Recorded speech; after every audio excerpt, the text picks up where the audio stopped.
everybody, so today I'm going to be doing the coffee book tag, and I have a coffee in my Twitter mug that I got for my 18th birthday like 3 years ago. Context. Not really. I was tagged by Jesslyn from 1000 Years of Books to do this tag. I will leave her video below. She's adorable. You should go watch her. She's so cute. Oh, I don't know how many questions there is, but they're all related to coffee and books, so I thought I'd make a coffee today and not a tea. Yeah. Let's just get started. Yay! Some of these questions are really hard to put books to because I've read so many books. So now putting it with questions, it's like, But I tried, and yeah. The first one is black coffee. I'm not a fan of black coffee. I've got to have milk in it. Just saying. The question is a series that is tough to get into, but has hardcore fans. This one wasn't really a no-brainer for me. I went with A Song of Ice and Fire by George R.R. Martin. I've read the first 2 books in this, and it is great. I'm like, if I had the time of day, I would probably have finished it by now. But they are really heavy going. Like, there's some chapters that I'm just like, this is boring.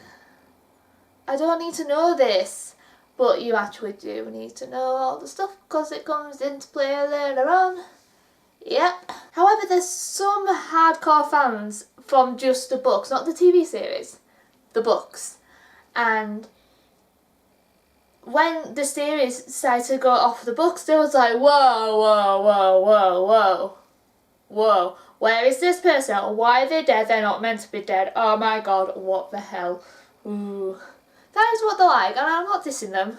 It's understandable. I'll let you be all crazy and hardcore and be you. I'm really curious what the fans of just the books are going to be like now that the next series of Game of Thrones is completely... There's no source material anymore. They're going off the track and stuff. I wonder what they're going to be like. But the producers have said that it doesn't spoil anything from Winds of Winter, and I'm like, I don't really care, I'm not that far in the series yet. But, okay.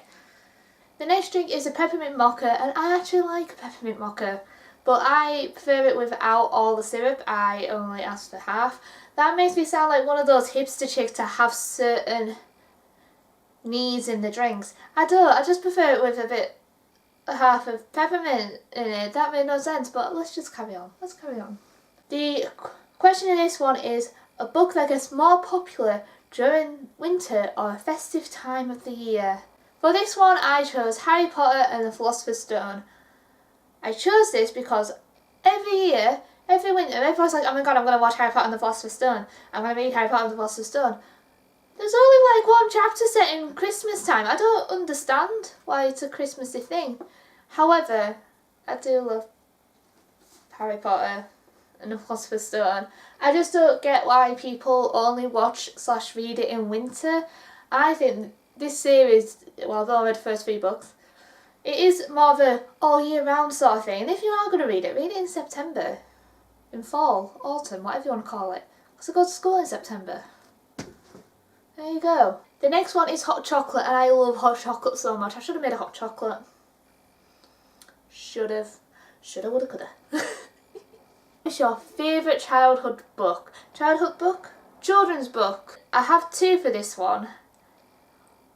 And one of them I haven't got an author name next to it because I don't know the author. When I was younger I had this book called The Hugs and Kisses Contest, and it was basically about this family of rabbits, and there was an older sister rabbit called Emily and a little rabbit called Benjamin, and the sister was like, Mum loves me, Mom. Benjamin was like, but she loves me too.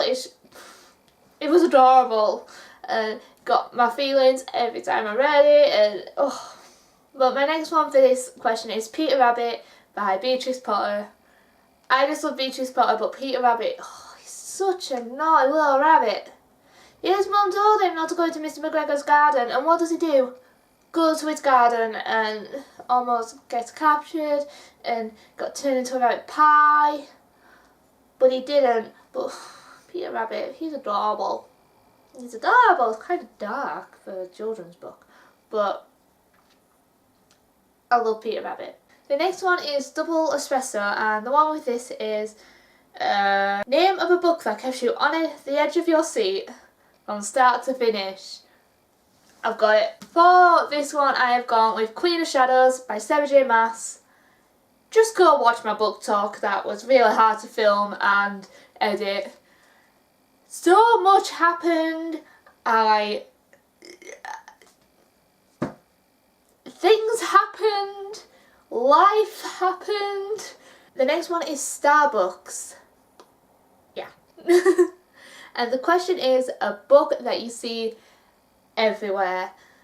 And the one that instantly came into my head was Girl Online by Zoe Sowella. That one. I've never had interest in picking this up. I mean, I like Zoella's videos. She seems alright.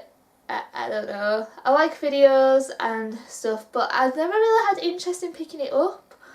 But she did well for a sen, and I think one reason why I haven't ever thought about picking this up is because I've heard that it's more targeted to 14-year-old audiences, 14, 16-year-old type, and I'm not really into contemporary that much. I mean, I have read contemporary romances and thought they were great, but I'm more, if I'm reading a contemporary, I'd read more of an adult one now that I'm older. Yeah. The next one is The Hipster Coffee Shop, and the next one is Give an Indie Author a Shout Out. The author of this one, I have only read one of his books, but I was in love with it. I really wanted to continue with the series. I just haven't, but I plan to. And that is Robert J. Crane. He has wrote a series called A Girl in the Box, and I think it was a sequel to that series. But the book I read from it was a book called Alone, and it's the first one of the Girl in the Box series, and oh my god, it blew my mind. I read it in a day, and I was just like, oh my god, I need more. And the writing was beautiful, and it was just beautiful. Yeah, check it out. When I got the book, it was free on Amazon. It probably still is, but you should read it. Very good book. The next one is Oops. I accidentally got decaf. I don't understand in decaf. If you want coffee, you get it for the caffeine. I don't get it. I don't get it. The question that goes with it is a book that you wanted more from or expected more from. Name a book you expected more from. For this one, I'm choosing We Were Liars by E. Lockhart. When I bought this, all I heard was that there was this amazing twist at the end. And I was like, oh my god, I have to read it. I guessed what happened. To me, it was pretty obvious what happened about halfway through. I was like, this had happened. In case you haven't read it, something happens, and I guessed what it was halfway through, and I was disappointed. I was like, guys, you promised me an epic twist, and now I just ignore when people say there's an epic twist. I'm like, no, shush. The last one is the Perfect Blend, and the question for this is name a book or a series that was bitter and sweet but ultimately satisfying. I have two for this, but I have to justify myself quite a bit because one of them is my favourite series of all time and the other I just really like. So, got it in my eye. One of the two that I chose was the Mortal Instruments series by Cassandra Clare. I love this series. I've got Lady Midnight to read. It's there. I need to read it. I'm trying to avoid spoilers at all costs. However, the Mortal Instruments series, it is bitter and sweet. Like, there's times where you're like, really? What? Why? I mean, you can see it in my book talks, I'm not a huge fan of Clary and Jace ship. I'm not a fan of it. However, it wrapped up so well, and it's generally a really good series, and but there are times where I was just like, why? And then something happened to Simon, and I was like, why would you do this to Simon? But yeah, I have book talks for all 6 of these books. I'm going to leave a link to the playlist of book talks below, but you should watch them, and yeah, it is good. Yeah, bitter and sweet and satisfying all rolled into one. This final one, it is my favourite series of all time, but it was both bitter and sweet, but very satisfying. That series is the Morganville Vampire series by Rachel Crane. This is like it is a bunch of short stories. This is one from the series. The Morganville Vampire series was the first series that I was indulged in. Like, as soon as one book was on pre-order, I would pre-order it, so it would be here the day it was out, and I would have finished it that quick. And yeah, life, yeah, it was my life, and it still is. However, there was moments when it was like, why?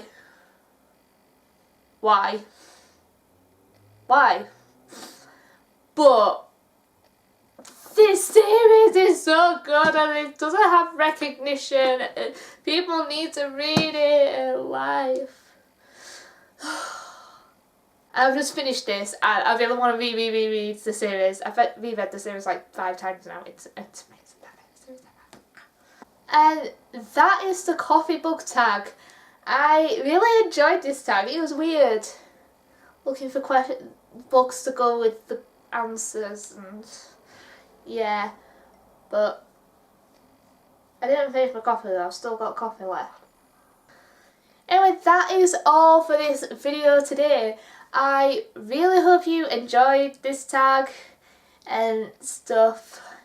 Yeah, if you have read any of the books that I mentioned, tell me in the comments. And also, if you haven't done this tag, you should go do it. Like now. Go do it. I was tagged like now 2 months ago. I've had work on. If you did enjoy this video, please give it a thumbs up so I know that you did, because that's nice. And if you are new to my channel, there is a subscribe button there. I'm looking at my viewy thingy, and I believe it's there.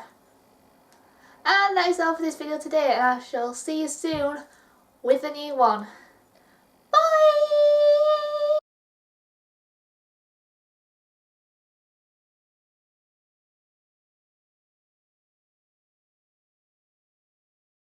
And I just want to show this.